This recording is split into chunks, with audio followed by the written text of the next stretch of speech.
Hello everybody, welcome to Snyder's Inc. And today we have got the newest tough video. And this is streamers who ruin their lives in seconds. We're gonna get right into it, ladies. Don't make the like button, subscribe button, comment what you think down below. Let's go. The streaming world is marking its place on becoming one of the most polarizing spaces in the entertainment industry. We all have our favorite streamers, and if we don't catch them live, well, surely they have a YouTube channel where they post their clips and let us see what they're up to. Even though it seems like the easiest job in the world, I mean, who wouldn't want to react to some clips, play video games, grow a community, all while getting paid? Well, the success stories that we see are only the top percent. Some streamers just couldn't fake it till you make it, and ended up ruining their entire lives. We've spoken about streamers' careers being ruined before, but today, we're going a tier below that. Welcome to streamers who ruin their lives in seconds. Hochi Yuki, aka Smash God XXX. Real name Hochi. So I'm wondering, the only one I feel like I might have on here, but I could be wrong, because I don't know what the categorization. It's the guy who left his woman out and to die in the, outside while he was streaming. Hochi Yuki had a career as a streamer and did what your regular streamer would do. You know, fire up the cameras, talk about random things, engage with his audience, and stay entertaining. Things were actually going well for him. His just chatting style in IRL vlogs garnered him about 11,000 subscribers on Twitch, where he would occasionally feature his girlfriend Jess. One day, in March of 2021, Smash God and his girlfriend were live and they were just doing the usual. Chilling, he's vaping, and Jess is on her phone scrolling and typing. But then they start arguing and suddenly things take a very wild turn. See, he wanted to get Jess out of the room because he wanted to talk just to the chat for a moment. Just get out. I'll open the door for you. Jess, please.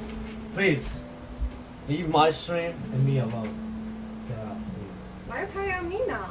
No, I'm not. But I need to talk to chat without you. This is serious. If I want to keep yours, you gotta go out. Jess, please. Why are you acting like that? Why are you acting like that? For real. Don't come at me like you know everything.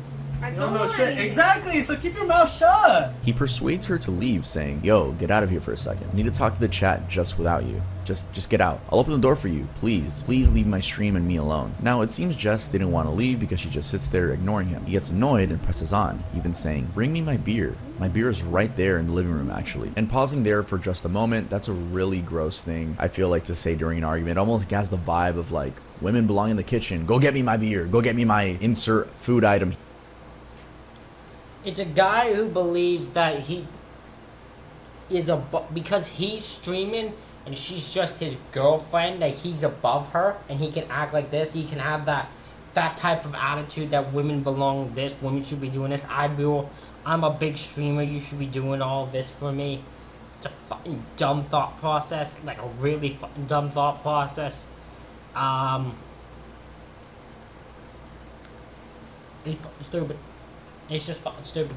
Here just has those vibes. Jess, maybe realizing this response, "I'm not your fucking maid." Now, this is when things turn even nastier because Smash God then stands up, turns the camera away from both of them, and we can hear a loud slap in the background. The dude seemingly smacked his girlfriend live on stream. It happens within just a few seconds, but those seconds were enough to get him in big trouble, which he clearly didn't anticipate at the time. The stream cut off and his sister took the camera, but the duo returned after a while. They try to act like nothing happened, 99% sure she was being forced to say it was okay. However, the chat wasn't buying it. Jess attempted to downplay the situation. Oh yeah, no fucking way I'd be buying it. If you went to me and you're like, yeah, we were okay after that, but no, you fucking ain't. What the hell did you do? You fucking asshole.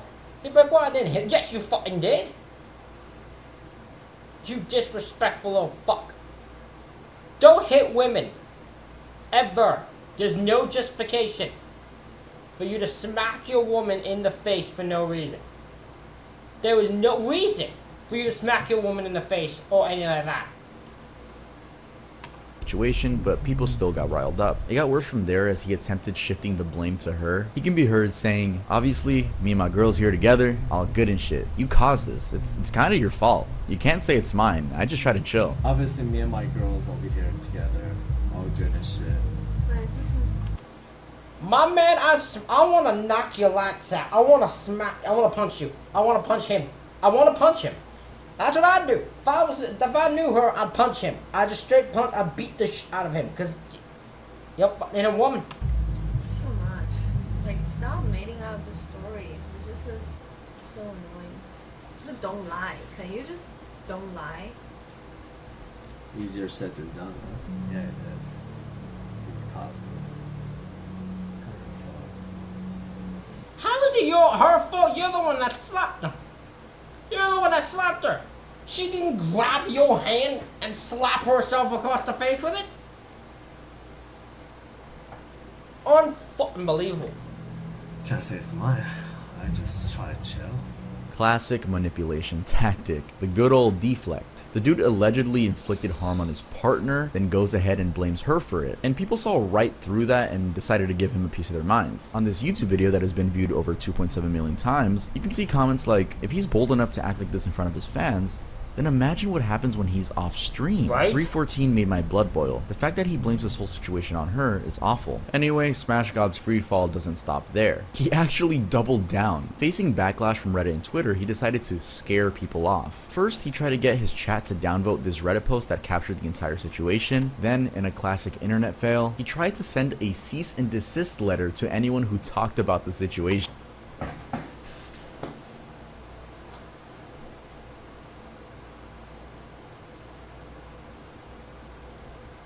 This dumb motherfucker. I can't believe I just heard that. This dumbass actually decides that he's going to... I can't believe... This guy actually thinks he's going to send a cease and desist letter. And that's going to stop people from saying shit about him and making fun of him and laughing at him. My man, it's only going to make them laugh at you more. And they all should laugh at you because you're a fucking imbecile. He got roasted for the letter's authenticity in return. After all that, he got banned from Twitch and tried appealing, but I believe he never got accepted back. For most of his fans, which I'm gonna assume they're not fans anymore, that stream is the last time they ever heard from Smash God. Looking up Smash God on Google or YouTube leads to that event and that event only. I couldn't find his social media links, though those are probably just taken down as well, but this is what he's gonna be known for the rest of his life. Good riddance. Stefan Mulla, aka Vote Saxon 07. Picture this. Stefan is a normal streamer. He puts in the work, you know. Oh, this is the guy who,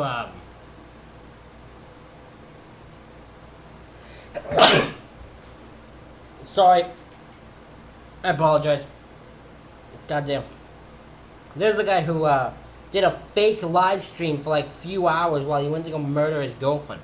As great streamers do. He's a gamer and he loves streaming GTA. Then in August of 2022, things are actually still going great, and Steve, we're gonna call him Steve now, even officially brings a girl into his life, Natalie McNally. So he's doing his streaming thing, he has his girlfriend, and to make it even better, they have a baby on the way. Natalie, who was 32 at the time, was pregnant with Steve's child and their parents knew about it. Now, I wish the story's ending was that they had a beautiful child and lived happily ever after, but sadly that's not the case. A few weeks later, things turned really ugly. On the 18th of December, Natalie lost her life in a very cruel way. Earlier that day, she had been at her parents' home in Lurgan, Northern Ireland, hanging out with them, watching the World Cup finals. She then left and arrived at her home in Silverwood, Lurgan at 7 p.m. as per CCTV footage. At 8:52 p.m. that same night, the CCTV captures a man arriving at the same address and leaving at 9:30 p.m. It would later turn out that this is the time frame within which Natalie, who had been 15 weeks pregnant, was fatally stabbed. Now you're probably wondering where Steve features in this story. Well, he was up to some very suspicious stuff. First, just before Natalie left her parents' home, Steve texted her that he would be live streaming GTA from 6 p.m. and probably through the night. He had planned that live stream in advance and even promoted it on his Twitter with a custom-made poster, which read "Festive Steamy Goodness Live." So he was live streaming while his girlfriend got murdered. Absolutely not. This dude set up a pre-recorded 6-hour-long GTA live stream. He used this to use... I didn't even know you could... Can you still do this? I never knew you could do a pre-done live stream. I just never knew that was a thing you could do. Honestly, never knew you could do that. As an alibi because he murdered his pregnant girlfriend. Going back to the live stream, he pre-recorded it a week before and mentioned in there how he was having a difficulty with the chat, obviously so he wouldn't have to respond to the live chats, and said that he put away his phone. So, what are we doing tonight?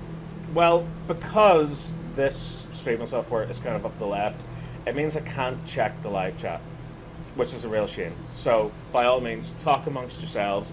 I could use my phone to dip in every now and again and check it, but I've decided that I kind of hate live streams where people just sit and read comments and go, "Oh my God, yes, ask me questions, better." And also, if I go on my phone for too long, I'll end up just scrolling through TikTok, and the amount of time that I've lost scrolling through TikTok is unbelievable. So yeah, phone's away. Can't look at the live chat for some bloody reason, because if I do, it makes the whole thing freeze and OBS just screws up. Right, yeah, so I need to get my anxiety about whether or not the stream will crash just out of the way, otherwise it'll affect the whole bloody thing. But yes, if you have questions, comments, opinions, anything like that, tough. What I want this to be, right, is, do you know, like when you used to watch Big Brother back in the day, when like E4 had like a live stream that ran like all night and was just live footage from the house? It's kind of going to be like that. So, you know, like you can dip in, you can dip out, that sort of thing. And meanwhile, I'm just going to be focusing on playing the game. All good? All good. The fake live stream titled Violent Night Christmas Live Gaming Stream went on for about 6 hours. Where was Steve from 6 p.m. to midnight? Well, committing the murder. But how was he caught? Thanks to extensive CCTV footage, detectives were able to piece together his movements. They saw a man, the man in the CCTV, walk down to a bus stop that's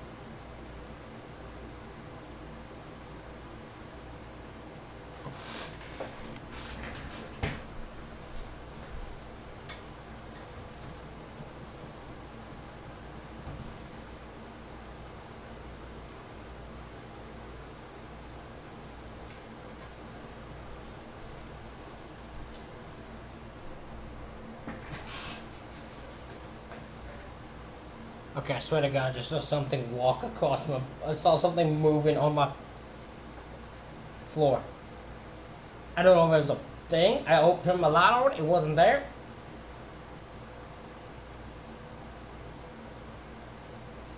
I swear I saw something walk. I swear I saw something move. What the fuck? That was so fucking weird. that's near Steve's home at around 7:09 p.m., disguised in a large hood, a snood, and gloves. The man takes a bus, pays cash, but then drops some coins that he's unable to pick due to the thick gloves. He pulls the gloves off to reveal yellow-orange gloves underneath. He lights at Lurgan and the cameras capture him entering Natalie's residence. Neighbors heard a woman screaming during this time. He's captured again leaving with a backpack, having changed clothing but still disguised. He then takes a taxi that drops him at a home address, his home address, where he comes in and comes back out to pay for the taxi. Then, minutes later, Steve's phone becomes active after being off for hours. Oh, and Natalie's German Shepherd never attacked or barked at this man, obviously because the dog already knew him. So, piecing it all together, coupled with intensive forensic evidence on the latex gloves amongst other things, detectives were certain that the man in the CCTV was Steve. They believed that Steve killed Natalie because he found 33 WhatsApp messages with another male on her phone. There was a lot of other damning evidence against him, including shared passwords, his access to her phone, browsing history, hints on the live stream, etc. But it was the discovery of the fake stream that prompted him to issue a pre-prepared statement. Were it not for the evidence, he might have actually walked away with it. And I think for a moment he actually thought he got away with it. He went to her wake, he mourned with her family, and attended a rally in her name for support of ending violence against women. Anyway, that was the last of Steve's streams, as he'll be going away for good as his sentencing is due this month. He better get sentenced to life. I don't know how you do anything else. You have to... He has to get sentenced to life. Joshua Block, aka World of T-Shirts. Well-known influencer World of T-Shirts spends a lot of time live streaming and getting drunk. He's a tour guide and does so for the East Village and North Brooklyn areas. He does what most influencers do, entertain the masses on social media. He used to be pretty good at what he did and amassed quite a fan base. Guess what day it is? Guess what day it is? National Coffee Day. His TikTok sits at 2.5 million followers and has over 197 million likes. He also has an Instagram that has over 80,000 followers. People really seem to like this guy, as his comments used to be full of support. So glad you're on vacation, Josh. You deserved one. Josh, where's your next adventure? We love that you take us with you. No need for us to go on vacation now, thanks. But while some think Josh is just living his best life, some people who have been his keen followers from back in the day insist that he's on a downward spiral, sort of like his career and life are headed for the pits. How so? Well, using this TikTok by Noah Glenn Carter as an example, it seems there has been a massive shift in Josh's content, especially after his arrival in New York. While originally back in 2020, he would share clips of him reviewing coffee drinks and other likable stuff, since he got to New York City, he has posted thousands of videos of him wandering around, and he's almost always drinking. And I'm not talking about coffee, like here, and here. Actually, fans noticed the change in beverage choices, and comments like, "I really wonder how much Josh spends on alcohol a year. Why is he flexing his alcoholism? The guy knows he's done for," begin to appear in his videos. Also, allegedly, from this comment here, he used to live with his grandparents who wanted him to get treatment for alcoholism, but he refused, and that's why he's been rolling solo for a while now. Again, allegedly. Actually, not completely solo, because he's been featuring a guy named Michael Quinn in a lot of his videos, and fans believe that Quinn is a bad influence. You can see in this clip, for example, Josh is discussing almost proudly with Quinn how he vomited all over the place when they were both at the bar. Very quickly, likable Josh turned into unpredictable Josh. Love discusses vomiting all over bars under Michael Quinn's watch. You know, beauty bar in the East Village? Yeah. I puked all over the place and ran out before the bartender came back. I was with Gwen when that happened. And I puked in my drink, and then I drank it. You saw that? Don't say that. I did see that. That's what happened. I love you. Thanks. God bless you. Can I give you a hug? I fucking... She just kissed me. She just fucking kissed me. She just kissed me. What the fuck? I'm gonna fucking report her. She just fucking kissed me. I'm gonna report her. She just kissed a stranger. I don't like him. I don't like him at all. Not even the drinking part. He has a voice I don't like and an attitude I don't like. I don't like him. I don't know. I straight don't like him. And that brings us to his issues, or rather, controversies. In a video, this one here, Josh was filmed stomping on a fish, which he later claimed was dead, and that he was set up. Apparently, the person was not supposed to film him doing it. Some people of course took offense to this despite his explanations. In that clip also, you can see that he's holding alcohol. And this relationship he has with alcohol seems to be a source of other mishaps. For instance, how he has been accused of saying racial slurs. Anyway, based on the information going around, we might be witnessing a man losing his career and or life in a rather terrible way. From what I've seen, many people have reached out to help, but to no avail. I hope this man gets the help he needs because he's obviously going through something, and drinking seems to be his coping mechanism. Josh, if you're seeing this, please get help. You seem to have a community that really cares about you. Joe. The problem is, right, this is a thing others have. I don't remember who the other, there's another YouTuber who has a lot of drinking and other issues and med thing. If you have a drinking problem and you're a streamer or content creator and everyone around you is, and you're like around other content creators, but you're the most popular, you are fucked. Because most times, because you drinking and being as dumb as you are gets views, the other people around you will kind of be enablers. So they'll continue to get him to do it, so he can get popular, get him thing, and they can get views off him, and they can get attention off of them, because they don't give a fuck about him. And that's the problem, is until you have someone who will look him in the eye and say the issue, and not hesitate, not try to be nice to it, until you say the fucking issue straight to his face.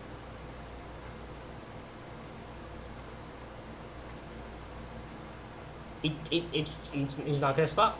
Joe Ortega, aka Joe Daddy _505. Next up is a guy who, just like Smash God, left his camera on, revealing his ugly side. Known to his fans as Joe Daddy 505, this guy did one of the dumbest things on camera. Oh, I know this guy. Oh yeah, I fucking hate this guy with a passion. And it cost him his entire career. This happened back in 2016 when Joe was heard assaulting his girlfriend live on stream. In the extensive clip that goes on for about 5 minutes, we can hear the girlfriend screaming and crying, and there's a commotion that sounds like a physical altercation. I'm not going to share the clip here due to its sensitive nature. It turns out, as reported by the Daily Mail, that Joe had both physically and sexually assaulted the woman. As more details were revealed, it became clear that he had been playing NBA 2K16 on his PlayStation 4 more, and after the stream ended, he forgot to turn off his audio, hence capturing the incident. It's unclear, however, what the argument was about, but I don't think that matters. For the most part, it sounds like the woman is trying to defend herself, even saying, "Get off of me," as Joe keeps shouting profanities at her. She can also be heard saying that she was going to call the police, and Joe's response is, "Some vulgarity I'm not going to include in this video." At some point, the woman seems to shout, "You're raping me," and at no point does the argument calm down. He was really bent on attacking her the whole time, and I can't even count how many times he used the word whore. I actually went through the transcribed version of the conversation on Reddit, and interestingly, at one point he says, "What'd you say to your doctor, bruh?" Which I have no context for. But then at some other point, he accuses her of having sex with a lot of people. Soon after, the internet found out, and what can I say? No one was a fan of this dude. Now, you would think that Joe was arrested, right? Well, wrong. The police, Valencia County deputies, said that they wouldn't take action because an audio recording isn't enough evidence. There has to be a victim who comes forward. And so after the incident, Joe went online and made this post trying to blame his actions on alcohol and his father recently passing away. However, no one would hear any of it. He got banned from Twitch, and I think realizing he was done for, he deleted his social media accounts. Twitch, when asked about Joe's case by Engadget, said they do not comment on policy violations. They also clarified that if they suspect that a user on the platform is in imminent physical harm or harm to others, they would share such details with law enforcement, but only enough information to allow officers to ascertain the threats. Anyway, this was the last that Joe's fans ever heard of him, and it seemed his career and life were ruined due to this event.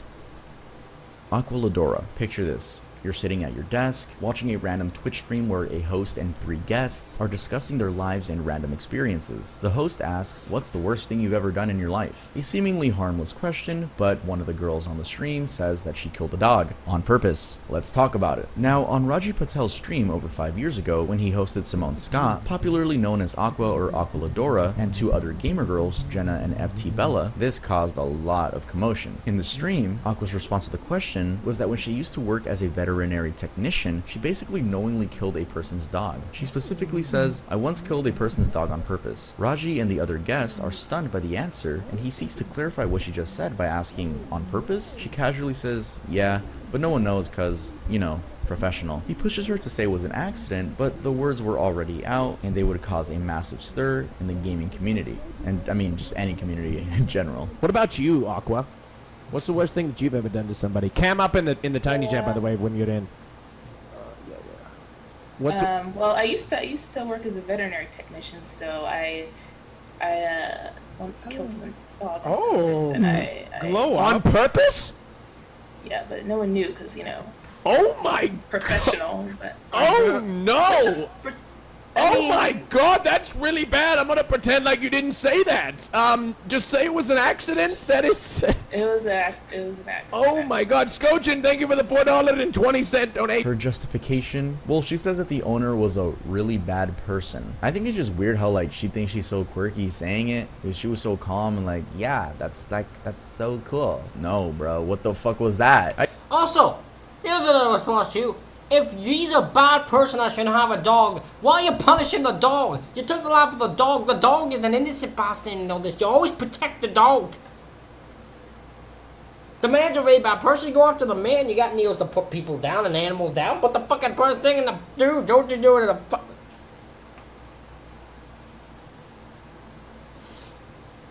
Look, I'm a dog guy. I'm a full-on dog guy. Hearing that made me so mad.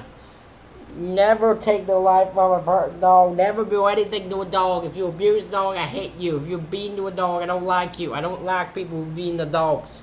Are you just going, what the fuck? And apparently there was a second clip where she added more details. Polygon reports that she said, the dog was pretty shitty too. Anyway, the first video was shared on Twitter by Dion Anderson, a popular game dev and show host, and it elicited lots of reactions. The tweet got comments like, I mean, girl, you gotta be a whole other kind of evil to just nonchalantly go on about some shit like this. Hope there's some sort of legal investigation and punishment on this unruly wench. The story also got to Reddit, and the comments were even harsher. Reggie also shared his thoughts on the encounter on Twitter, saying that he did not condone animal abuse and would not invite her to his platform again. In the tweet, he explained, I'm really upset about it and can't believe anybody would have the capacity to do something like that. Also, I think just to be sure he was on the right side of controversy, he said he would donate the $600 raised from the live stream to a non-profit animal welfare organization called Best Friends. Aqua, on the other hand, said she was just trolling and thought the community would understand. So funny, dude. You got it.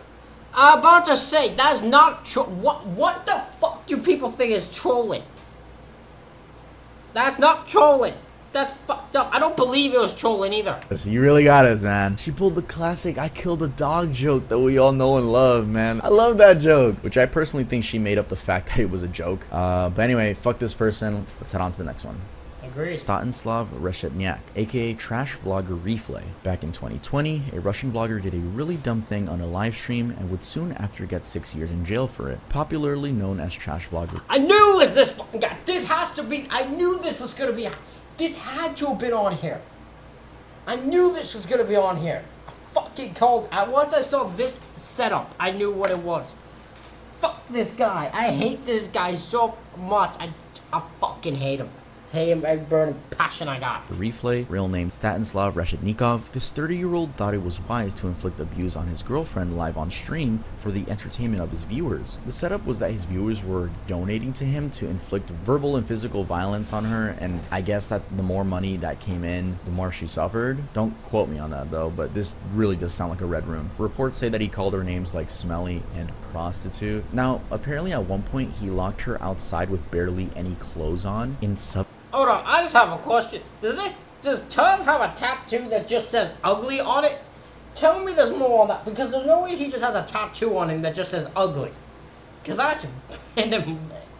I'd be more curious why he has a tattoo that says that more than anything else. Sub-zero temperatures. She only had underwear on. Now, unfortunately, when Reshetnikov was going to let her back into the house, she was already dead. Carrying her inside, and while streaming, he says, "My bunny, what's up with you?" Before saying, "Guys, no pulse. She's pale. She is not breathing." Most people actually assume she died from freezing to death, but the investigations revealed an interesting turn. Apparently, Reshetnikov had hit her earlier that day, which he admitted to, and he hit her really hard on the head, which was actually the cause of death. But I'm sure being locked outside in the cold didn't do her any better. I don't know how sick the viewers were on the live stream, because even though it was evident that she had died, no one cared to call emergency services. We've seen a lot of cases with Twitch being relevant where the chat does call 911 or something along the lines, like they get the info out, but I have no idea what type of community this guy was growing for all. Well, seeing that people are donating to abuse, to have his girlfriend verbally and physically abused, I don't think they really give a fuck about her. All of them to just, you know, keep it on the down low and not snitch. Anyway, medics pronounced her dead, and later an autopsy showed that she had craniocerebral trauma and multiple bruising on the face and hemorrhage of soft tissues. For his actions, he got arrested and was charged with intentional infliction of grievous bodily harm, dangerous to human life, committed with the use of an object used as a weapon, resulting in the death of a victim by negligence. An interesting bit of information that I found on this case is that during the trial period, his mother was quoted saying that he wouldn't hurt a kitten and was very kind. Yeah, he seemed really kind. As the sentencing was in 2021, it could be that this dude remains in jail for quite some time. But just how long, you may ask? This cunt was only given 6 years. Yup, he'll be a free man in 2027. If you guys enjoyed that video, Ladies and gentlemen, thank you all for watching. Let me know what you think in the comments. Hit the like button, hit the subscribe button. Thank you all for watching. I'll see you all for the next one.